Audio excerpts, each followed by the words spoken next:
দীর্ঘ ১৬ বছর পর রাজশাহীতে চলছে বিএনপির দ্বিবার্ষিক সম্মেলন। নগরীর শাহ মখদুম ঈদগাহ মাঠের পাশে এই সম্মেলনে ভার্চুয়ালি যোগ দিয়ে নেতাকর্মীদের দিক নির্দেশনা দেন বিএনপির ভারপ্রাপ্ত চেয়ারম্যান তারেক রহমান। সম্মেলনে যোগ দিতে সকাল থেকেই বিভিন্ন জায়গা থেকে আসেন দলের নেতাকর্মীরা।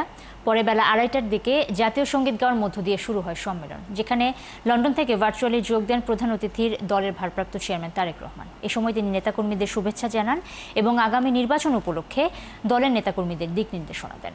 এর আগে ২০০৯ সালে রাজশাহী বিএনপির সবশেষ সংবাদ সম্মেলন অনুষ্ঠিত হয়েছিল।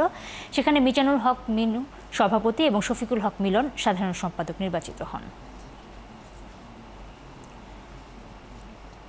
যে আন্দোলন করেছে তাদেরকে রেখে কমিটি যেন করে, এটা আমাদের দাবি। কারণ তারা বিপদের সময় দলকে রেখে পালিয়ে যায়নি, তারা দলের জন্য রাজপথে জীবন দেওয়ার জন্য প্রস্তুত। আমরা সেরকম নেতৃত্ব চাই যাদের অতীতের অনেক ঐতিহ্য ও আন্দোলন সংগ্রামে ভূমিকা রেখেছে, নির্যাতিত হয়েছে, দলের কর্মীদের পাশে থেকেছে। আমরা চাই সেই সমস্ত নেতৃত্ব এবং সর্বশেষ তরুণ নেতৃত্ব রাজশাহী মহানগরীতে আমরা দেখতে চাই।